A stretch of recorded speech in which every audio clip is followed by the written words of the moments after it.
Buenas tardes, el grupo número 2 les va a hablar sobre soporte nutricional enteral. Damos inicio con la siguiente interrogante: ¿qué es la nutrición enteral? Técnica de soporte nutricional donde se administran los nutrientes por tracto gastrointestinal mediante sonda. Es por ello que tenemos algunas ventajas de esta nutrición enteral, que es la forma más fisiológica de aporte de nutrientes, mayor sencillez, complicaciones menos graves y un menor costo. Por ello, también permite una mayor autonomía al paciente, una preservación de la integridad de la mucosa intestinal. También tenemos que tener en cuenta al momento de optar por una nutrición enteral las vías de administración, ya que son las bases para determinar la ruta de acceso. Es por ello que tomamos en cuenta 1. La tolerancia del paciente, 2. El riesgo de aspiración y 3. La duración de la terapia. Esto se tiene en cuenta mediante las necesidades del paciente o su evolución médica. Un aspecto importante de la nutrición enteral son los métodos de administración. En este caso son los fármacos. La administración simultánea de medicamentos y preparados de nutrición enteral conlleva el riesgo potencial de que se produzcan interacciones clínicamente significativas que pueden comprometer el perfil farmacocinético del medicamento y su acción farmacológica, así como provocar cambios físico-químicos en el preparado nutricional administrado.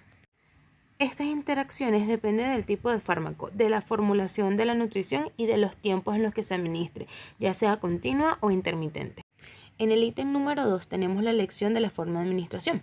Las formas farmacéuticas líquidas como suspensiones, soluciones, jarabes, sobres, gotas son las más adecuadas para la administración por sonda, pero para muchos medicamentos no existen comercializadas.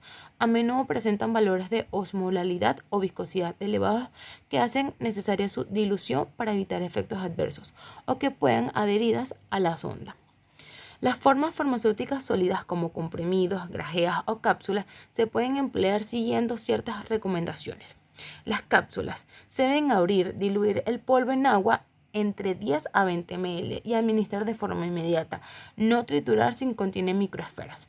En los comprimidos disgregables en agua, algunos comprimidos se dispersan fácilmente en agua y se pueden disolver empleando una jeringa de la forma siguiente: retirar el émbolo, introducir el comprimido, volver a colocar el émbolo, aspirar el volumen de agua recomendado. En el ítem número 3 tenemos las guías o la guía de administración de fármacos por sonda. Debemos agitar la jeringa hasta la completa desintegración. La mayoría se dispersa entre 3 a 5 minutos, aunque algunos requieren hasta 10 minutos. La administración debe ser inmediatamente por la sonda. Administrar entre 5 a 10 ml de agua para arrastrar posibles restos de fármaco. Repetir el proceso con los demás medicamentos. No debemos mezclar más de uno en la jeringa. Una vez administrados todos los medicamentos, debemos lavar la sonda. Esta sencilla técnica permite que no se produzcan pérdidas de medicamento durante la trituración y dilución. Número 4 tenemos las acciones para la administración de fármacos.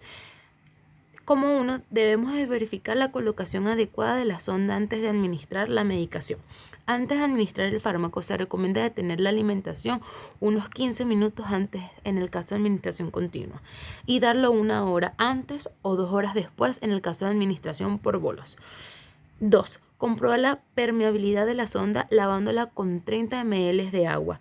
Emplear una jeringa inferior a 30 ml para evitar la presión excesiva y la posible ruptura de la sonda. Cabe destacar que el agua debe ser completamente estéril.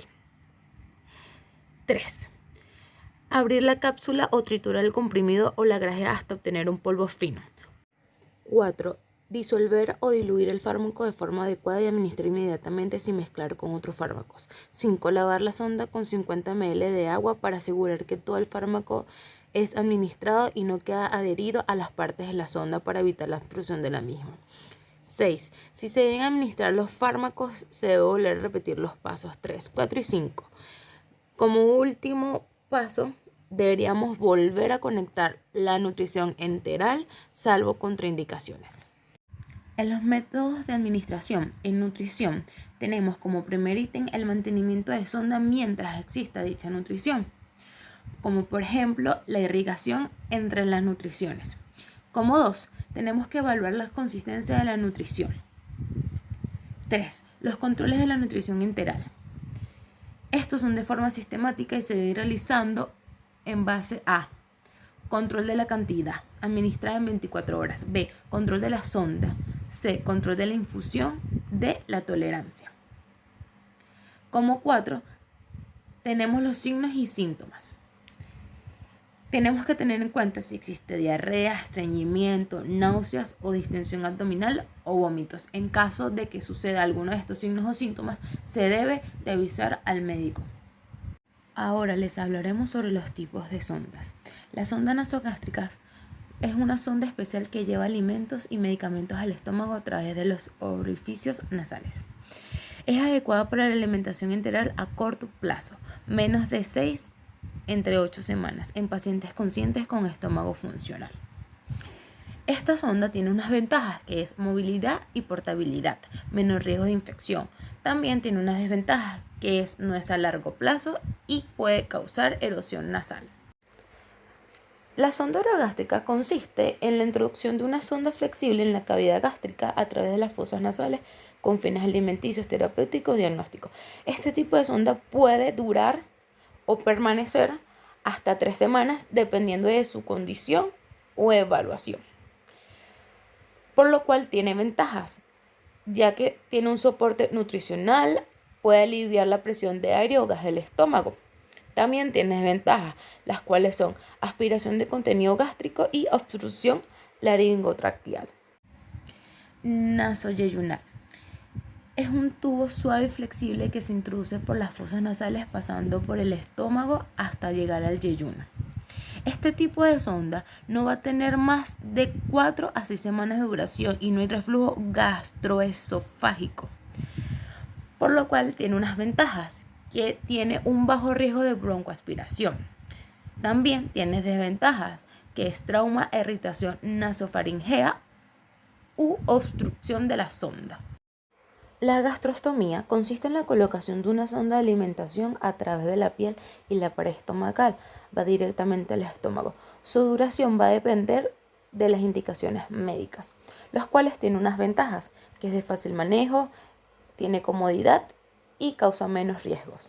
En las desventajas tenemos la broncoaspiración, las posibles fístulas y las lesiones en la piel. Yeyunostomía. Es la colocación de un tubo en la luz yeyuna exteriorizado a través de la pared abdominal. Esta misma puede emplearse a largo plazo. Las ventajas son un método cómodo, cicatrización y menos riesgo. En las desventajas tenemos administración, la solución isotónicas y desplazamientos. Como enfermeras cumplimos roles o acciones. En una de estas tenemos la infusión continua en la nutrición enteral, que consiste en la administración de la dieta elegida sin interrupción. Puede realizarse en todo el día o durante 12 o 13 horas en función de las necesidades del paciente. Disminuye el riesgo de distensión gástrica y aspiración, especialmente en pacientes críticos, y produce menos anomalías metabólicas. Es así que en estos cuidados de enfermería también tenemos que medir el residuo gástrico según el siguiente esquema: cada 2 horas durante las primeras 6 horas, cada 4 horas durante las siguientes 8 horas y cada 6 horas posteriormente. La medición del residuo gástrico se hará de la siguiente manera.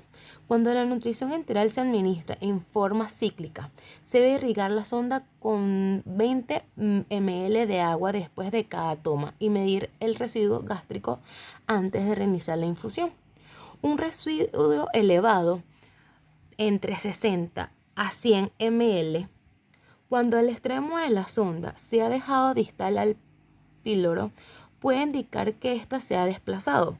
Proceda a solicitar una radiografía simple de abdomen para verificar la ubicación de la sonda. Anotar el peso corporal diario, medido a la misma hora y a las mismas condiciones fisiológicas.